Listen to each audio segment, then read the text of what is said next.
Hello everyone, welcome to another film ranking. This time, every James Bond film ranked. I'm not going to spend too much time talking about each one because, let's be honest, they're all kind of the same. I'll be talking about like the really good or really bad ones, but a lot of like the Roger Moore ones kind of blend together. You know, a lot of them are kind of uneventful. And I don't want to get into spoilers or anything, even though it's like the same thing in every movie. So, let's start from the beginning. Dr. No. I think Dr. No is definitely one of the best ones. It's going to be in the great tier. I don't know if it's in the God tier. It may as well be, because it is the original. But I think a lot of them did improve upon the original format, but pretty great. Sean Connery, still the best Bond, and it's not close. Now we have From Russia with Love. I do think it's better. I think it improves, and we get to see like the classic Bond here, like everything that's going to be there in the future is here. But then we go to Goldfinger, which perfects the Bond format. It's definitely going to go in the God tier for me. You know, there's not that many like great Bond movies, but Goldfinger's certainly one of them. Next is Thunderball.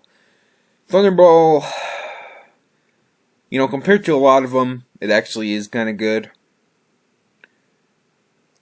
So maybe I'll put it bottom of the great tier. But the thing is, a lot of the action is really tame because it all takes place. It takes place underwater, so everyone's like moving slowly, and it's like, So it's gonna be either top, but it is classic Sean Connery Bond, so it's still pretty fun.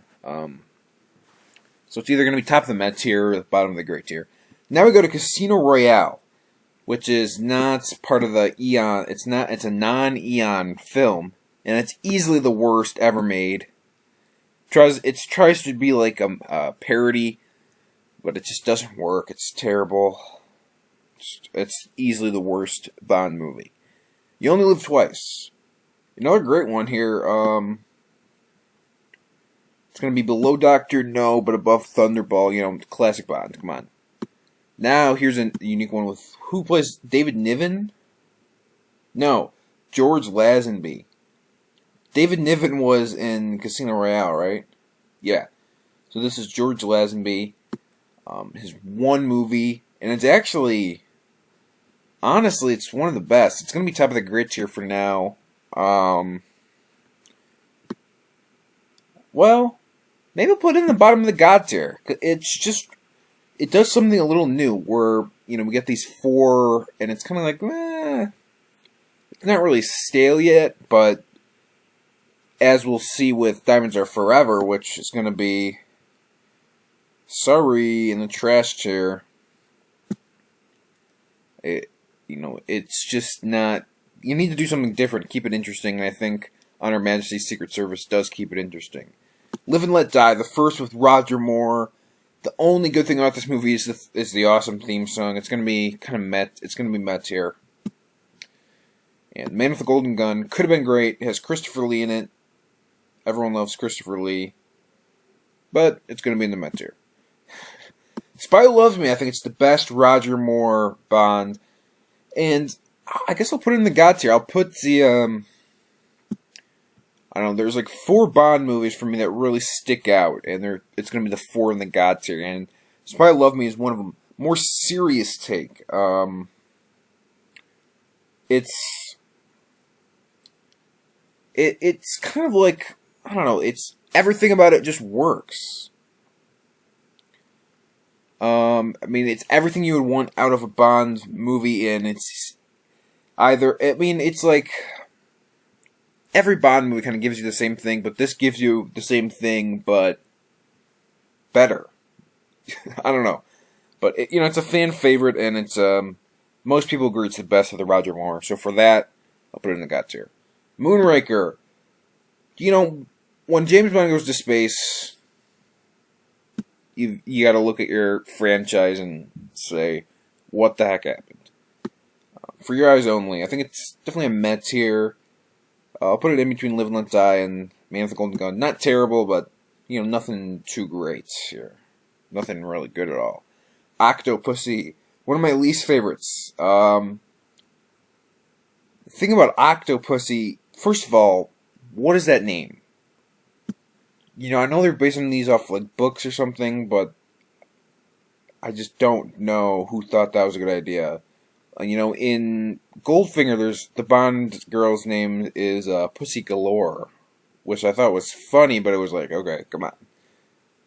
But that makes Pussy Galore look like a normal name. Octopussy? Really? 8 pussies? Come on. Never Say Never Again is pretty bad, but somehow not the worst Bond movie of the year. Because we have the terrible Octopussy. It's going to be near the bottom of the Met tier. But I do like seeing Sean Connery return to the role. I'll give him that. View to Kill. I don't know, but a lot of people don't like this one a lot. I actually thought it was one of the better Roger Moore ones. Is it going to be in the great tier? I guess it is.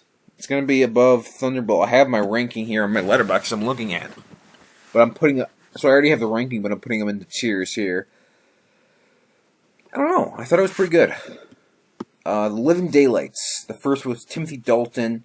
I thought it was actually a good take on Bond, so I'm going to put it above A View to Kill, but below You Only Live Twice.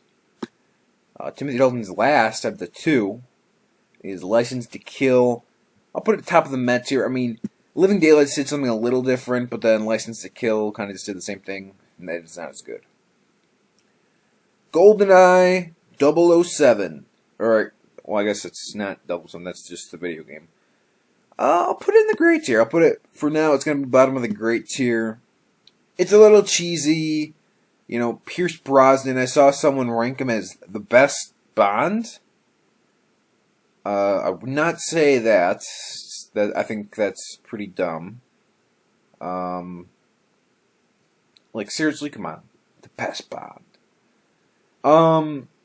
But he is good. And the movie itself isn't anything special, but it's enjoyable. Now we have The World Is Never Enough. Or The World Is Not Enough. Probably the worst Bond poster. It's just kind of like a jumble. It's a mess. Definitely not one of my favorites. It's going to be... Honestly, I guess I'll put it bottom of the Met tier because there's... The next Pierce Brosnan one is, I think, a lot worse. So, yeah. I'll have bottom of the great tier, bottom of the Met tier, and then Die Another Day. Just not a good movie. It's pretty bad. But I think it is a little better than Moonraker, at least. And so you think the franchise, well, it's on its last leg. But boom! Casino Royale hits us with the best Bond movie since Goldfinger. Casino Royale is awesome. Don't know how, don't know why, but this reignited the franchise, and the only reason it's still going today is because of this movie. Then we get Quantum of Solace, one of the worst Bond movies yet. It does everything wrong. Everything that was good, it's going to be in the trash tier, because everything that was good about Casino Royale, they do the complete opposite, and now you get Quantum of Solace. It's like, come on. Then you get Skyfall. Skyfall is actually one of the best. Put a below the original, but above You Only Live Twice. Spectre, not that good. It's going to be Met tier. And No Time to Die is not out yet, but I'm going to give a guess. Honestly, most of these movies are just kind of like the generic spy action movie, but it kind of invented it, or what we know as a spy movie, so you can forgive it. This one, it looks like it's going to be a little too political. They're replacing him with like a black girl Bond. It's like, seriously, that's a little on the nose. I just think it's not going to be that good. I think